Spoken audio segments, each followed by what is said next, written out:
change is scary, change is hard, and it's not for the faint of heart sometimes. But I've always just kind of been slightly crazy in that way. Yeah. So. In the race that we were on, my chain got tangled up around the pedal. Yeah.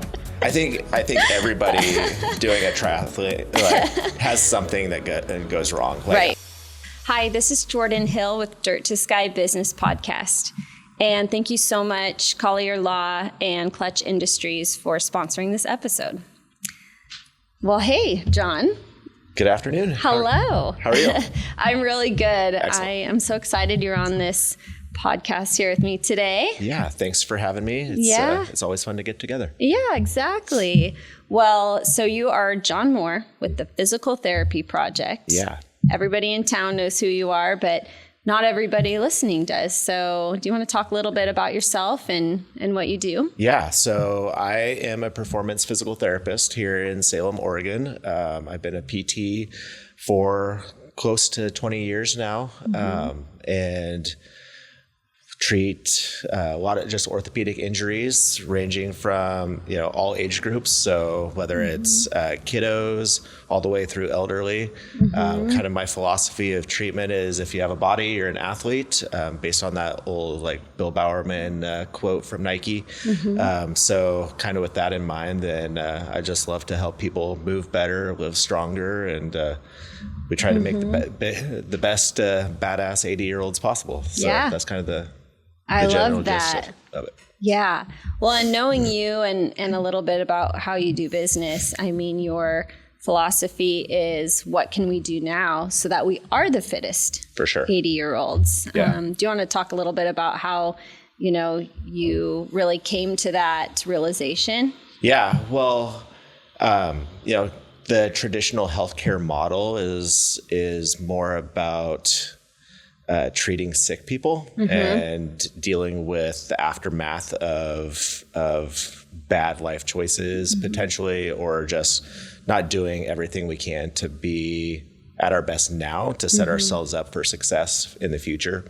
And so, kind of my philosophy has always been, what can we do now to build better for the future? And, I've always thought about longevity and kind of legacy as part of the things that are important factors to me personally. And so, just thinking about that from a physical standpoint, what can we do to set ourselves up for a legacy from a fitness standpoint and just a health overall general standpoint, that all goes into making us who we are. Yeah. That's a really important and impactful philosophy. Speaking of philosophy, did you go into business with this, or did it kind of change as you went? Yeah. Well, when I first really started thinking about opening my own physical therapy clinic, we really thought about just let's do the traditional model of being in network with insurance companies and doing the same thing that has been done for forever. Yeah. And then COVID hit, and it gave us just an opportunity to pause and think about is that really the best model available from a client care standpoint, as well as just a life standpoint of I kind of realized through the process that I was basically, if I was going to do that same thing, I was going to build myself the same cage that I'd been in for the previous 10 and a half, 12 years. And I knew I didn't want to be in that cage anymore. So so we started looking at how do we break away from the traditional medical model and go to something that's a little bit more impactful for our clients. And that was kind of what stirred and spearheaded kind of the direction that we went with our business.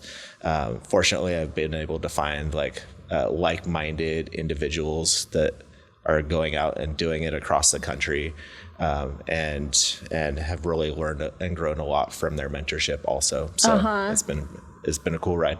Yeah. Now, doing something that was different than most other physical therapists, how did that feel? Were you nervous about it? For sure. Yeah. I mean, anytime you're kind of I like to say like the tip of the spear, you know, like, you do something that breaks away from the norm. It's not easy. And you definitely start to wonder, like, can this be done? You know, I remember having lots of conversations with my wife, close friends of going like, this is what I'm thinking about doing. Yeah. If we stop taking insurance, you know, do you think that would stop people from coming for physical therapy? Or, you know, when we looked at locations, like, would you want to drive across town for physical therapy? You know, so all of those types of conversations that I think all of us have had as business owners of like, hey, this is my idea.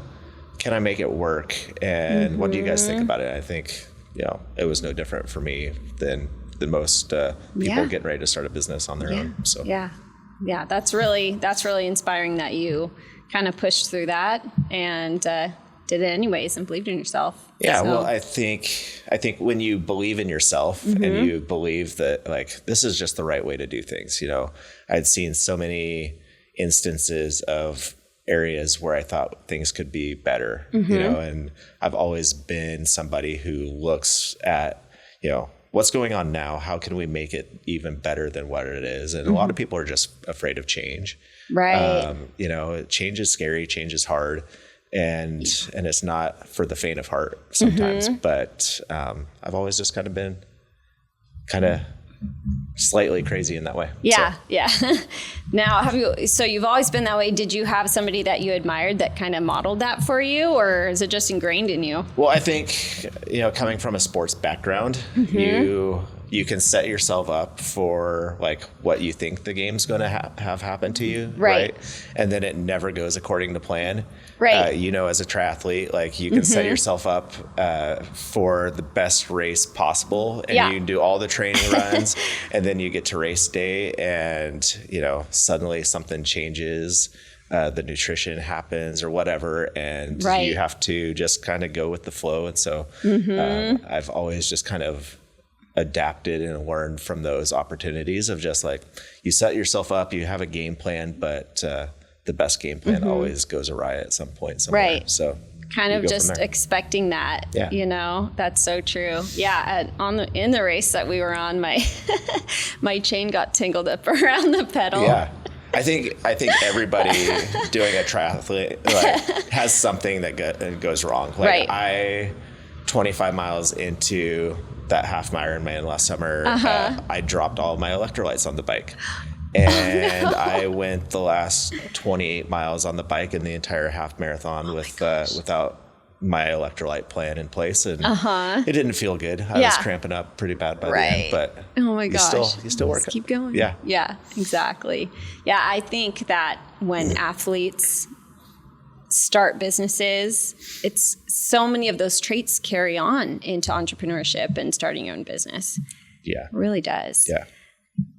No, I've been a firm believer that no matter, it's important for everybody to be involved in some type of athletics because it does teach so many like life lessons for us. You know, I have a 15-year-old who is playing sports now and last year, like she wasn't happy with her playing time. And, you know, she was like, I should be playing more. And it gave me the opportunity to have a conversation with her about, here's what you could do. You could go and talk to your coach about it. You can ask them like how, you know, here's how you can approach them so that they are willing to have a conversation with you. Right. Because at some point later on in life, you're going to have a conversation with a boss. You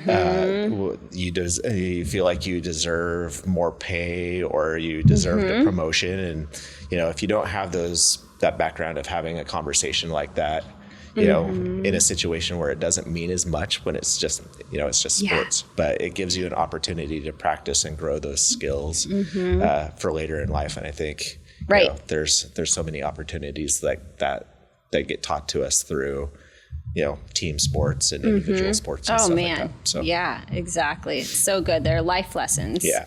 You don't really realize it when you're a kid or a teenager necessarily, but man. Yeah.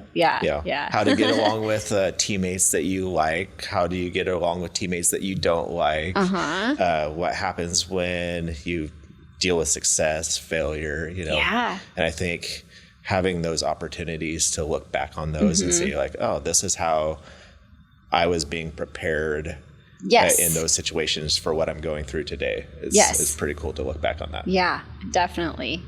When you started your business, what were some of the challenges that you had to overcome?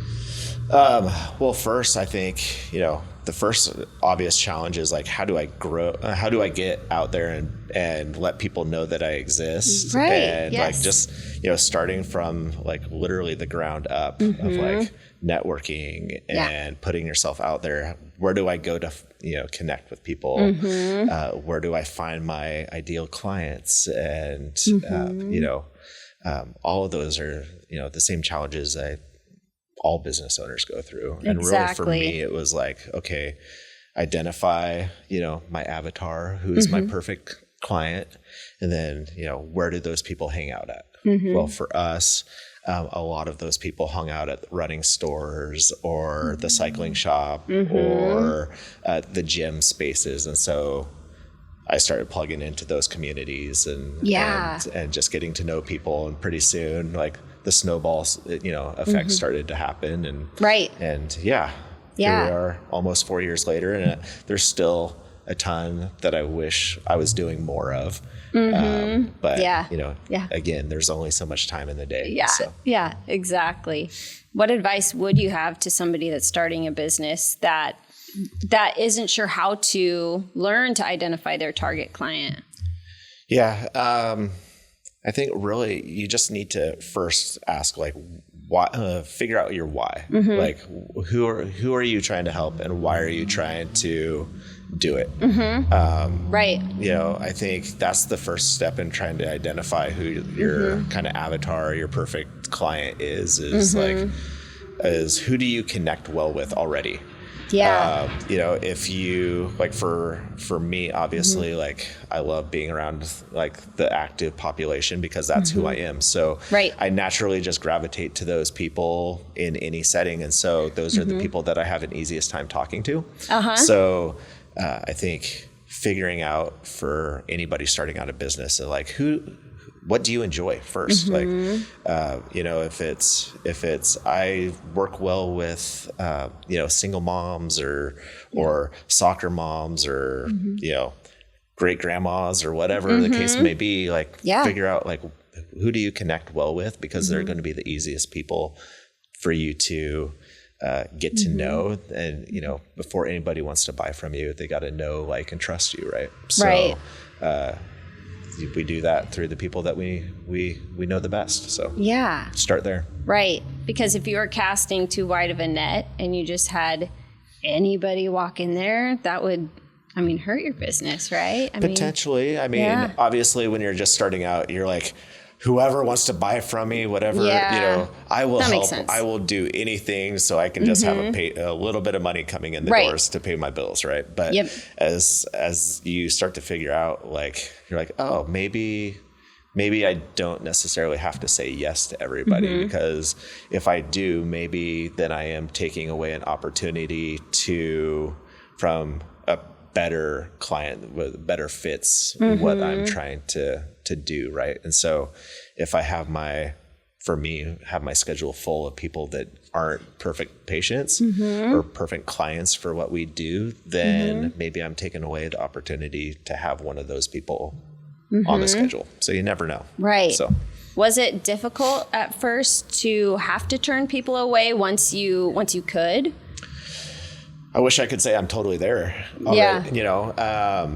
We have like refined our processes and done a lot better job of knowing who our target is and who we work really well with. It is nice to now say like, I don't know that I'm the perfect fit for you. I know somebody who would be better for you. Right. And just having again, being more involved in the business community and being able to network and know like, oh, I don't have to try to be all things to all people. Like this person does a great job in this space and that's exactly what you're looking for.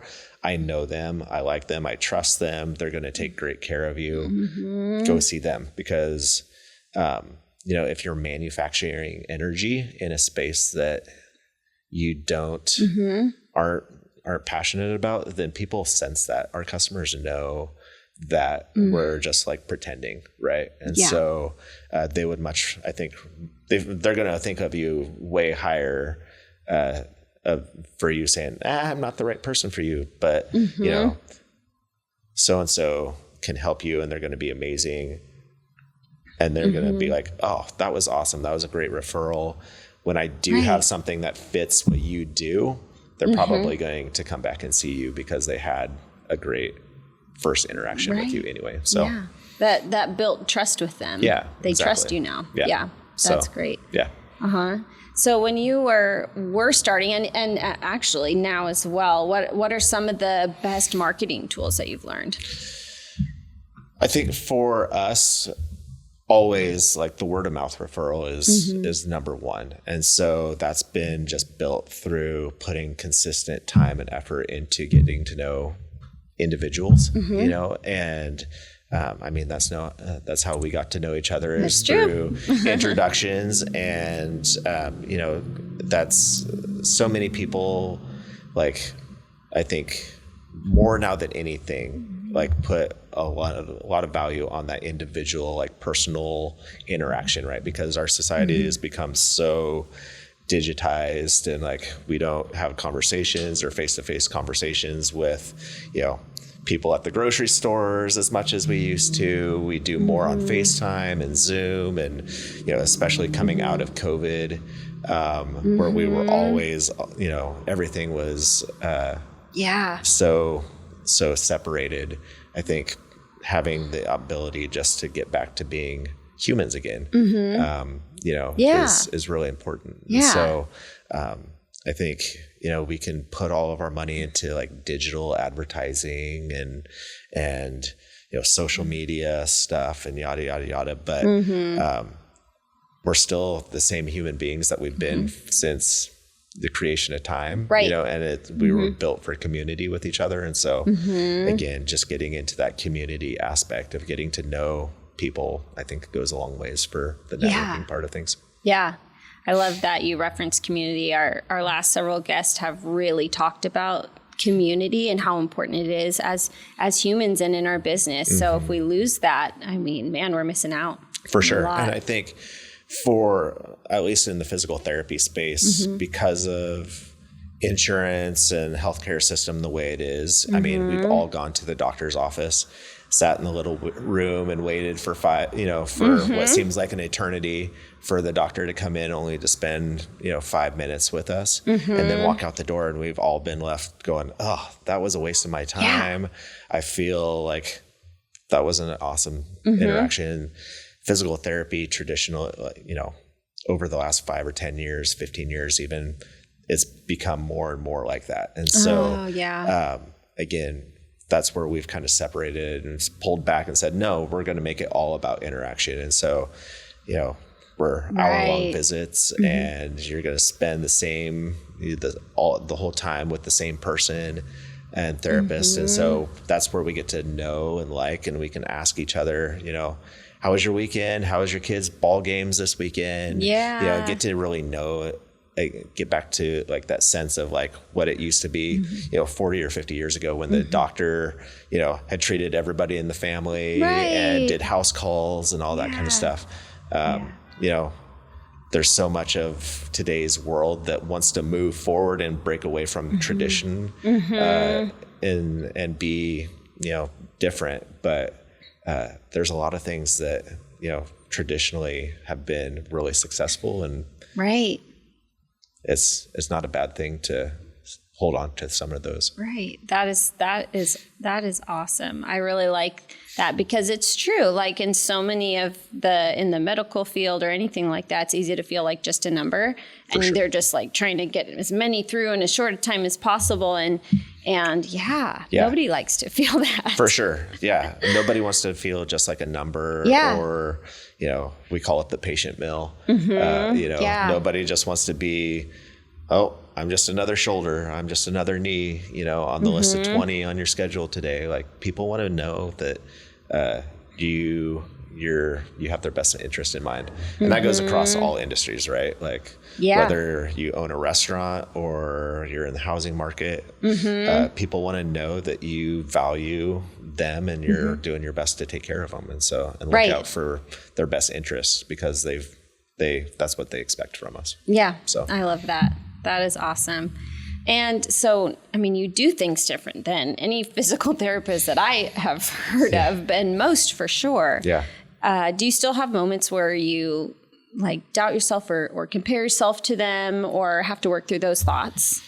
Yeah. I mean, there's always like, am I doing the best thing? Like, all right, am I really seeing what I think I'm seeing? You know, and fortunately, like I don't see and experience that nearly as much now as I did when I was a new grad. You know, those first 5 years, I've always, you know, when I've had been a clinical instructor for students, been like, you're going to feel like you don't know anything for the first 5 years out of therapy school.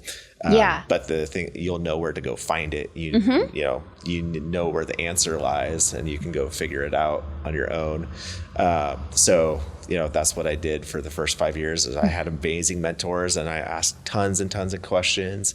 And when I didn't know an answer, I went and looked it up that night at home. And, you know, now I don't run into that as much because I've seen so much over the last, you know, close to 20 years now. But there are still things that pop up and you're like, ooh, that's one, you got me stumped. I'm going to have to think about that one. Or I've got, you know, an amazing team also where if I'm stumped, we bounce ideas off each other. Like, hey, what do you think about this person? Or what, I've got this going on. So working as a collaborative team, I think, is super important in that also. Whether you're in any industry, having somebody that you can trust and say, hey, I don't know all the answers. You know that you're better than I am in this area. Can you help guide me in this, you know? And so I think that's really important across any industry, is like having somebody that you can learn from, but then also like looking for somebody that you can help pull along also and share your knowledge, because we're never going to be the smartest person in the room, but we're always never going to be the person with, you know, there's always somebody that's like, man, I wish I was you. Yeah. I like that a lot. I agree. It's if you know, seeking those mentors in our industry or personally, and letting them pour into us. But at that point, it is I believe our responsibility to then pour into others that need it. Yeah. That's the beauty of it. I've talked about it with others where it's like, you know, kind of this one hand up where you're like grabbing hold of somebody and they're pulling you up, but you've got one hand down and helping pull them along also. So, Absolutely. And I know we talked a little bit about it before, but you have a really cool outlook on success and what success means. I'd love you to share a little bit about that. Yeah. Well, I think success looks different to all of us, right? And, you know, we can measure success in a lot of different ways.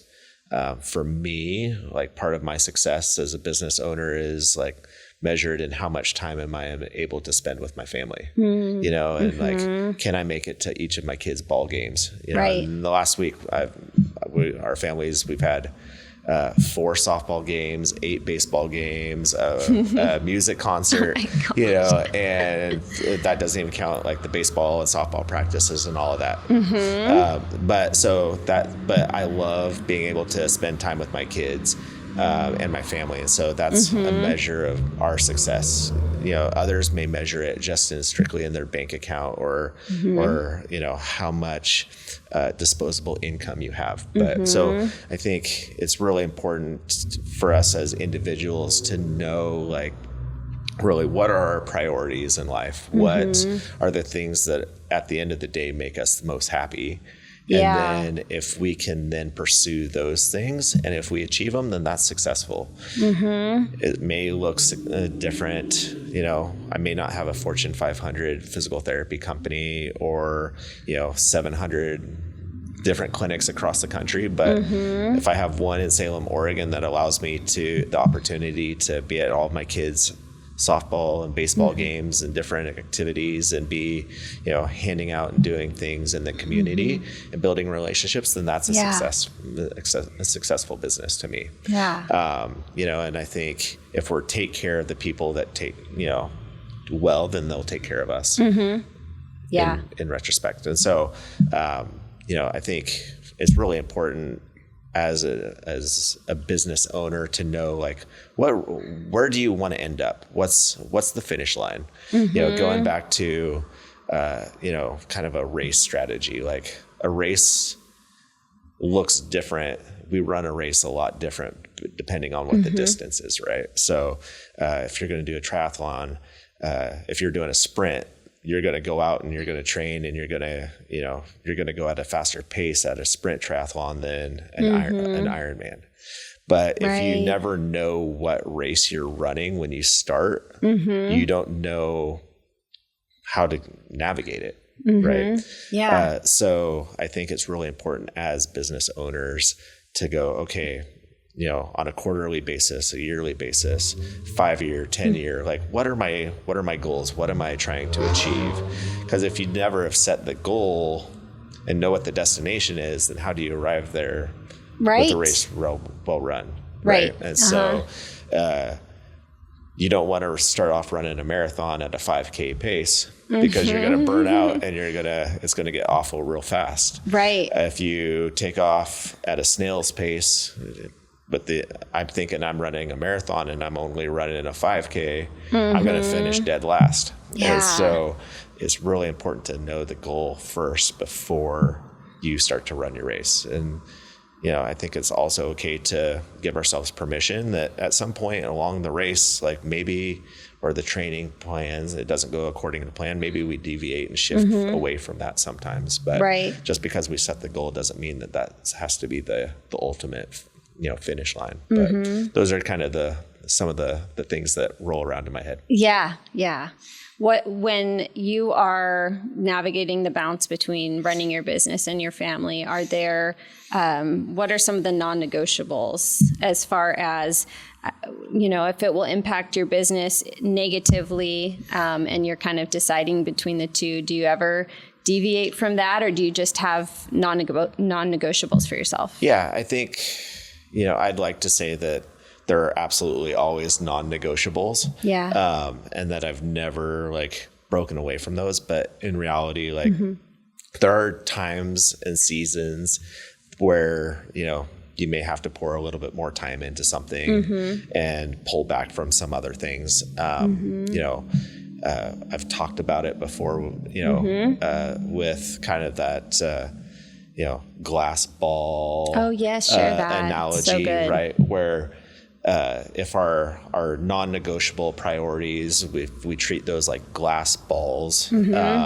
we're juggling all these things, if we drop one of those things, if it hits the ground, it's going to be irrevocably changed. It's either going to be scuffed, broken, and no matter how much effort we put back into that, it's never going to be quite the same as what it was before we dropped it, right?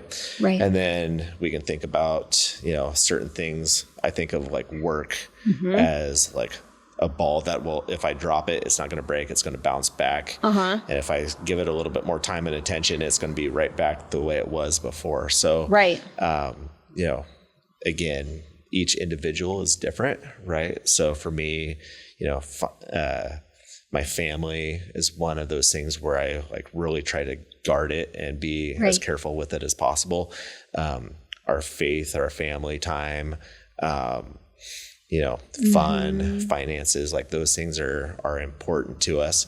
But, at the end of the day, work is still in there, and that's a means to achieve some of those other things. So you can't, completely ignore it. Right. But, early on, I worked 96 baseball games the very first summer that we opened. And it was every single weekend, every single holiday for the entire summer.